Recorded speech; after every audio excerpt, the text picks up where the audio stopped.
mo na. Open? Mamaya mo siya. Hindi open.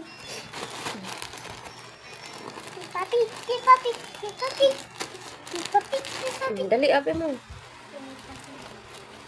Open. Okay, papi. Ah! Ano to?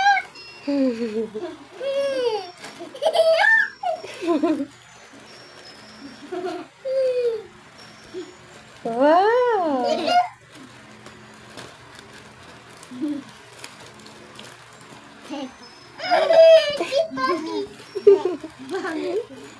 Wow!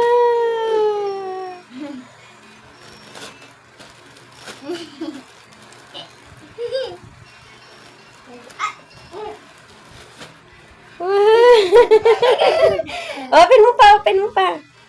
Open mo pa. Laki mo kasi, laki.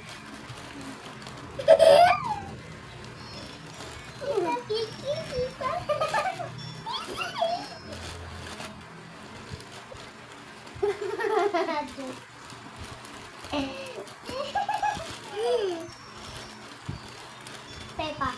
Asan Pepa?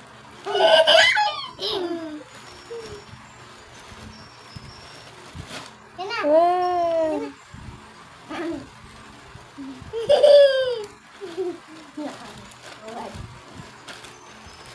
Sino yan? Si Papi. Papa, Kiki. Wow! Happy? Family thing. Basahin mo, thank you, Papa. Thank you, Papa. Ito. Wow, dami Peppa Pig. Yeah. Pwede ko dito tayo kung saan siya. Gift yan ni Papa sa'yo, gift? Hey, Papa. Ano sabi mo kay Papa? Ano sabi mo kay Papa? Thank you, Papa. Thank you, Papa. Love you.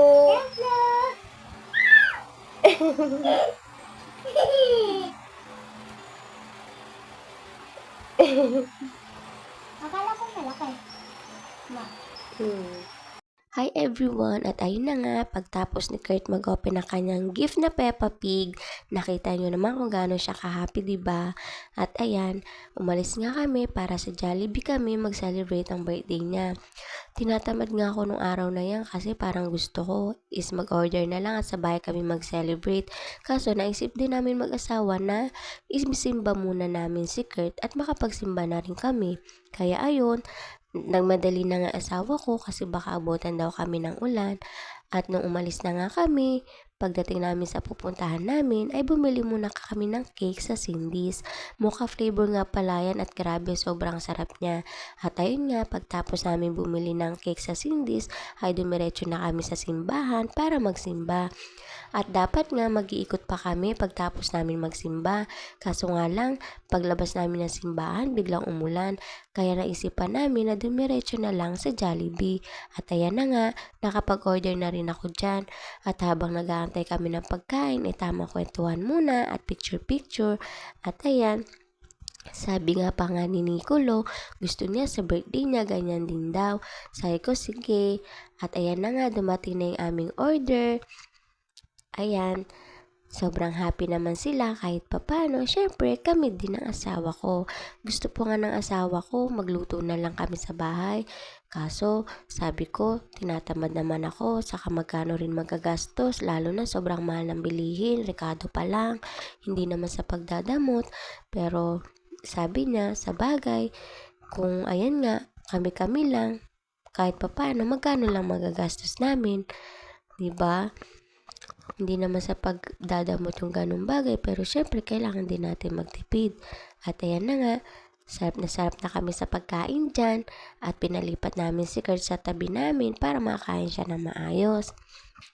Ayan, di ba ang sarap lang tignan na kahit papano nakakapag-celebrate kayo ng family mo ng sama-sama, di ba kahit simple lang, at least masaya.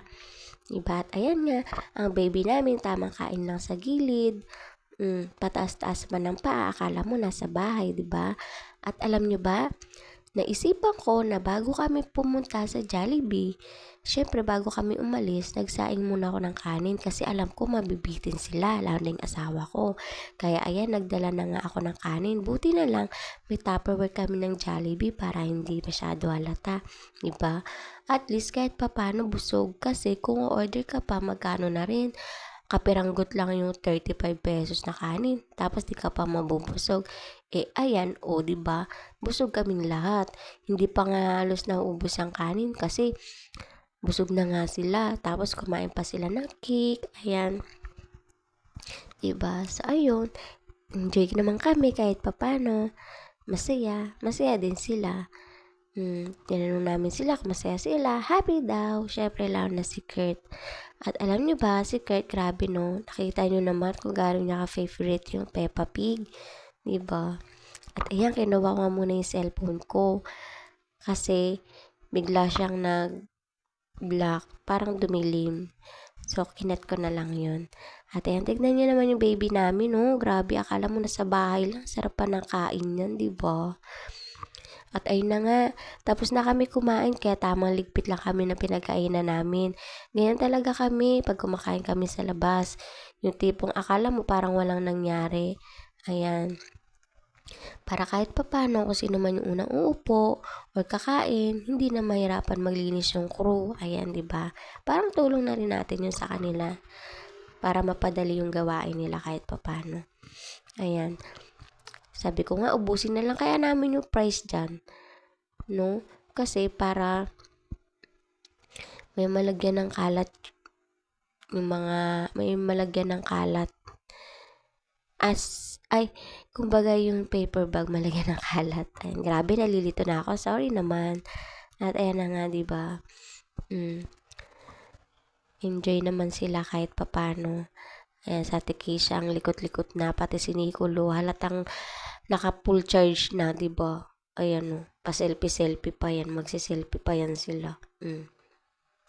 Diba? Parang walang nangyari. Diba? Kanina, tatamlay. Ngayon, kumain lang. Ginanahan na. Diba? At ayun na nga, binisa namin si Kurt dahil sobrang dumi ng damit niya. Puro ice cream. Ayan, sabi natin kay siya, bibili daw siya ng headset. Sabi ko, di bumili ka, may pera ka naman. Diba? At sabi ko, itabi niya yung ibang pera para may baon pa siya pagpasok sa school. At ayan, tignan nyo naman, parang walang nangyari. Sobrang linis ng table namin. Parang nag-aantay lang ulit kami ng pagkain. Ayan. Tinanong ko si Kurt, happy naman daw siya. Ayun, thank you for watching guys.